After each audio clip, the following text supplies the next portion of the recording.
दोस्तों, भारत और श्रीलंका ए के बीच दाम्बुला में खेला गया त्रिकोणीय सीरीज का पहला मुकाबला क्रिकेट प्रेमियों के लिए बेहद रोमांचक साबित हुआ। ये मैच आखिरी गेंदों तक दर्शकों की धड़कनें बढ़ाने वाला रहा।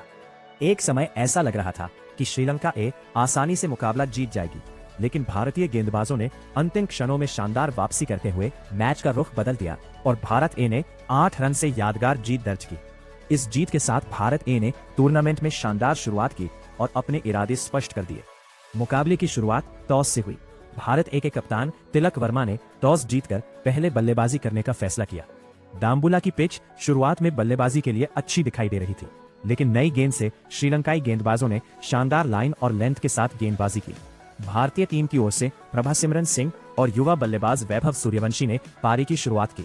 दोनों से तेज शुरुआत की उम्मीद थी, लेकिन श्रीलंका के गेंदबाजों ने शुरू से ही दबाव बनाए रखा।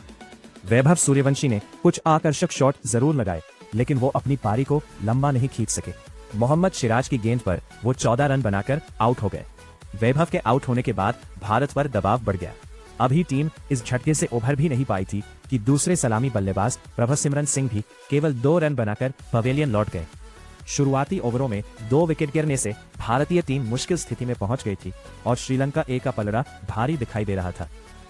ऐसे समय में ऋतुराज गायकवाड़ ने अपनी जिम्मेदारी को समझा और पारी को संभालने का काम किया। उन्होंने शुरुआत में बेहद संयमित बल्लेबाजी की और विकेट पर समय बिताया। दूसरे छोर पर प्रियांश आर्या ने भी उनका अच्छा साथ दिया। भारी शॉट खेलने के बजाय साझेदारी बनाने पर ध्यान दिया। धीरे धीरे दोनों ने भारतीय टीम को संकट से बाहर निकालना शुरू किया। उन्होंने स्ट्राइक रोटेट की और खराब गेंदों को बाउंड्री तक पहुंचाया। प्रियांश आर्या ने कई बेहतरीन शॉट लगाए और स्कोरबोर्ड को गति दी। दूसरी ओर ऋतुराज गायकवाड़ अपने अनुभव का पूरा इस्तेमाल कर रहे थे। दोनों बल्लेबाजों के बीच महत्वपूर्ण साझेदारी हुई, जिसने भारतीय टीम को शुरुआती झटकों से उबार लिया। जब भारत की पारी पटरी पर लौटती दिखाई दे रही थी, तभी एक गलतफहमी के कारण प्रियांश आर्या रन आउट हो गए। वह 32 रन बनाकर पवेलियन लौटे। यह विकेट भारत के लिए बड़ा झटका था, क्योंकि साझेदारी अच्छी चल रही थी। इसके बाद कप्तान तिलक वर्मा बल्लेबाजी के लिए मैदान पर आए। तिलक ने शुरुआत से ही सकारात्मक रवैया अपनाया। उन्होंने ऋतुराज गायकवाड़ के साथ मिलकर भारतीय पारी को मजबूती प्रदान की। दोनों बल्लेबाजों ने पहले स्थिति को समझा और फिर धीरे धीरे रन गति बढ़ानी शुरू की। उनकी बल्लेबाजी में परिपक्वता साफ दिखाई दे रही थी। ऋतुराज और तिलक के बीच तीसरे विकेट के लिए 150 रन की शानदार साझेदारी हुई। इस साझेदारी ने मैच का पूरा रुख बदल दिया। श्रीलंका के गेंदबाज विकेट के लिए संघर्ष करते रहे, लेकिन दोनों बल्लेबाजों ने उन्हें कोई मौका नहीं दिया। ऋतुराज ने शानदार कवर ड्राइव, स्ट्रेट ड्राइव और पुल शॉट लगाए, जबकि तिलक वर्मा ने भी बेहतरीन टाइमिंग के साथ रन बटोरे। ऋतुराज गायकवाड़ धीरे धीरे अपने शतक के करीब पहुंचने लगे। उन्होंने बेहद धैर्य और समझदारी से बल्लेबाजी की। हर रन के साथ उनका आत्मविश्वास बढ़ता गया। आखिरकार उन्होंने 112 गेंदों में अपना शतक पूरा कर लिया। यह उनके लिस्ट ए करियर का 21वां शतक था। शतक पूरा होने के बाद ड्रेसिंग रूम में मौजूद खिलाड़ियों ने तालियां बजाकर उनका स्वागत किया। ऋतुराज की यह पारी भारतीय टीम के लिए बेहद महत्वपूर्ण साबित हुई। हालांकि शतक पूरा करने के कुछ समय बाद वह 101 रन बनाकर आउट हो गए। उन्होंने अपनी पारी में 6 चौके और 3 छक्के लगाए। उनके आउट होने के बावजूद भारत मजबूत स्थिति में पहुंच चुका था।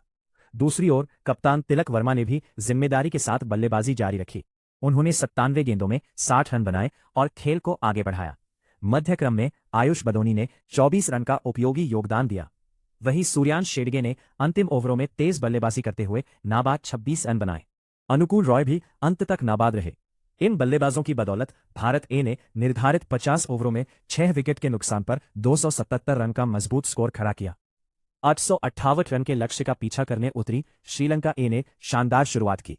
निरोशन डिकवेला और अविष्का फर्नांडो ने भारतीय गेंदबाजों पर दबाव बना दिया। दोनों बल्लेबाजों ने आक्रामक अंदाज में बैटिंग करते हुए तेजी से रन बनाए। भारतीय गेंदबाज विकेट हासिल करने के लिए संघर्ष करते नजर आए। पहले विकेट के लिए दोनों के बीच 93 रन की साझेदारी हुई। अविष्का फर्नांडो 45 रन बनाकर आउट हुए। उनका विकेट आयुष बदोनी ने लिया। ये विकेट भारत के लिए बेहद महत्वपूर्ण साबित हुआ। इसके बाद बदोनी ने अगले ही ओवर में निरोशन डिकवेला को भी पवेलियन भेज दिया। डिकवेला 47 रन बनाकर आउट हुए। लगातार 2 विकेट गिरने से श्रीलंका की रन गति थोड़ी धीमी हो गई। इसके बाद नोवानिदु फर्नांडो बल्लेबाजी के लिए आए, लेकिन वह ज्यादा देर टिक नहीं सके। विपराज निगम ने उन्हें केवल 8 रन पर आउट कर दिया।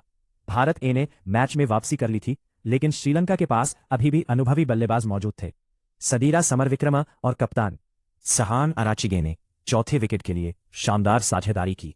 दोनों बल्लेबाजों ने दबाव में शानदार बल्लेबाजी की और भारत की उम्मीदों को झटका दिया। उन्होंने भारतीय स्पिनरों और तेज गेंदबाजों का सामना करते हुए टीम को जीत की ओर बढ़ाया। धीरे धीरे श्रीलंका मैच पर अपनी पकड़ मजबूत करता गया। समरविक्रमा ने 46 रन की उपयोगी पारी खेली।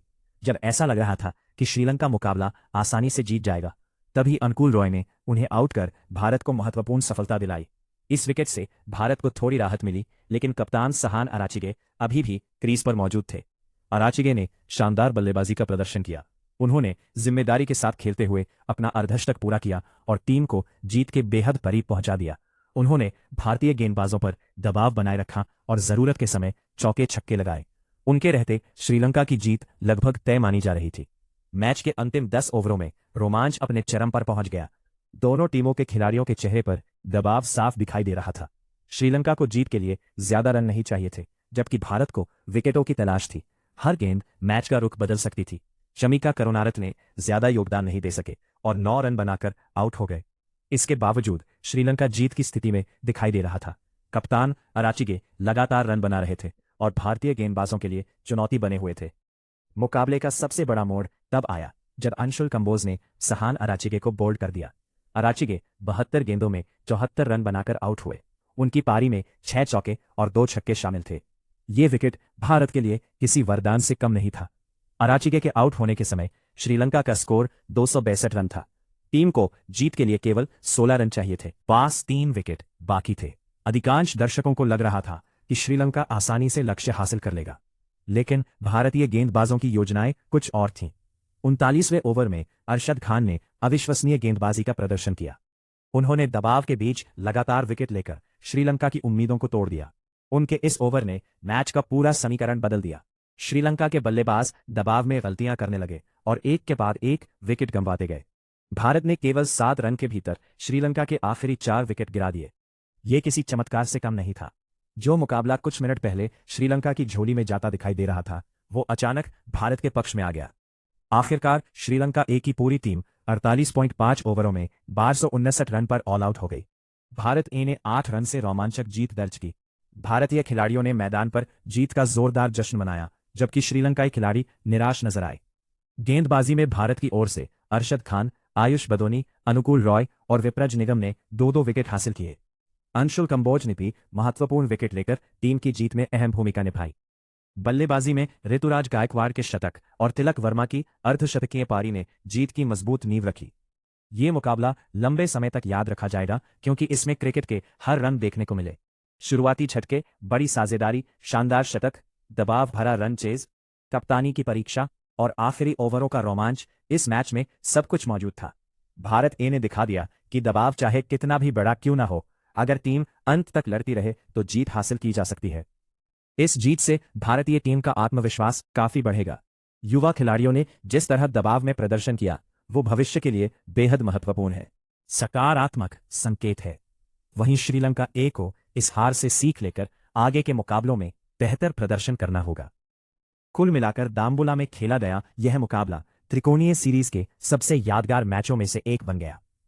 ऐसे ही आईपीएल अपडेट्स के लिए चैनल को सब्सक्राइब करना मत भूलिए।